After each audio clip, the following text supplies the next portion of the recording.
ReOrg thing, but I made up for lost time pretty quickly. I back in the day was a big member of the Tea Party. Saw how that got co-opted by Dick Armey and the group. The Republicans put their arms around the Tea Party and then co-opted, kind of kept it for themselves. That kind of fizzled out, but it was in my mind a real pivotal moment because I started to see, wow, this is what they do. Anything that kind of rises up, the people rising up, they seek a way to take it over.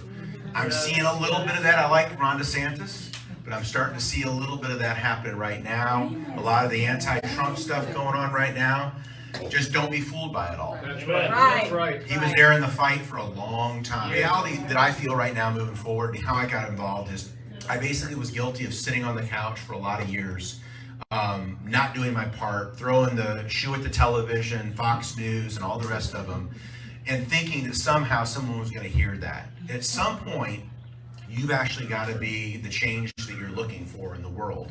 And if you're not willing to do that, then there's no sense complaining. We have a lot of complainers in this organization, really, throughout the Republican Party.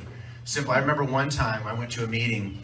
It was over at Jeff Lynch Appliance when we were over there. Some folks might have been there. And one guy stormed out. This was right before the meeting had happened. He goes, "I couldn't even find a seat in there. Can you believe it?" And I thought to myself, unbelievable. So that's the extent of your contribution to the movement. Because you simply didn't, no one gave you a seat. Now they did feed you, and they, you had drinks and all the rest, but yet you took your food, you ate, and then you left because you didn't have a seat. So we have a lot of folks, and you have to really look through that. And this is one of the things that I'll caution people about. And you have to be very careful. People that you count on that are going to be there, you think in the trenches with you, a lot of times fade out. Understand there's it is hard work, and it's hard to be that person. A lot of us are naturally, and I was kind of looking recently when they were talking about folks across the country and how Republicans in general are spread out. That's one of the things that's actually kept us from completely being taken over. But Democrats generally are kind of group thinkers. They like to join. Republicans traditionally don't want to do that. They kind of keep to themselves. But I think now, given what we're seeing, CRT, in the schools, porn books on the shelves of the libraries, you cannot deny now that you need to get involved. And for years, I was guilty as anybody. But right now, we have no more time to sit on the sidelines. We have to get active, get involved. So back to the point. So I got involved 2 years ago.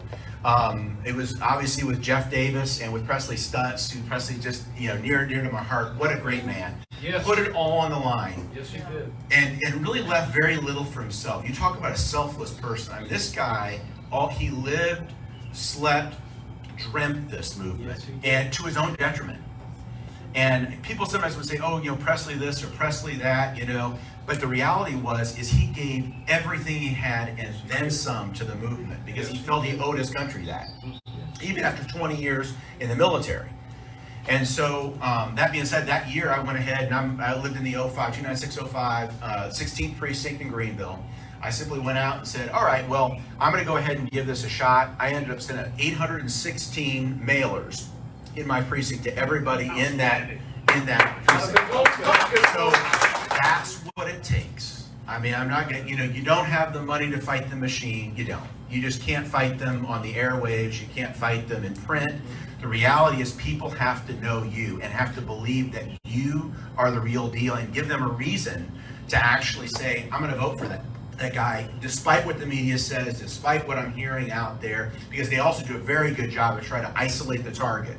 And you see that in a lot of times where they'll either paint a picture of you, whether it's accurate or not, it doesn't matter. Just something to plant something in someone's mind. However, people know you, much harder to go ahead and throw someone like that away. So that being said, sent out 800 and some odd mailers, thinking that everybody felt like I did. Like, wow. I mean, I'm going to go ahead and what I stand for, having been a West Point grad, having fought for this country, certainly everybody feels that way. What I didn't realize, and Jeff had helped me out with that in getting the mailing list of the people that were in there. And I saw a lot of hard R's in those mailing lists of people that supposedly were hardcore Republicans. So I'd call these people up on the phone if I couldn't reach them at the door, and I would actually, oh yeah, you probably, I didn't get a chance to see you the other day, and all of a sudden these people were just some of the most nasty, awful people that I had ever. So there's a problem here. What is the problem? Found out the problem is a lot of these people with this open primary system we have in South Carolina is that a lot of these people voted the Republican primary, and you think they're hardcore Republicans when in fact they're exactly opposite of that. So there's all these things going on, undercurrents of things that I found out the hard way. And I think that the biggest problem that we have is we're really not connected people to people. They've done a good job of isolating us through a lot of times, social media, other things. We're separate. We're no longer having front porch discussions with people. So we need to get back to the point where people to people, we're talking to each other. We're communicating with people. We're not hiding what we believe anymore. Because a lot of people, I don't want to offend anybody. Well, guess what?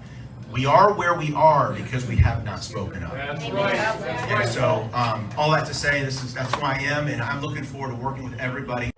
Hi folks, Jeff Davis here with mySCGOP.com. Like this video, subscribe to our YouTube channel, and click that notification bell for more videos and educational tools as we work hard to drain the rhino establishment swamp in Columbia.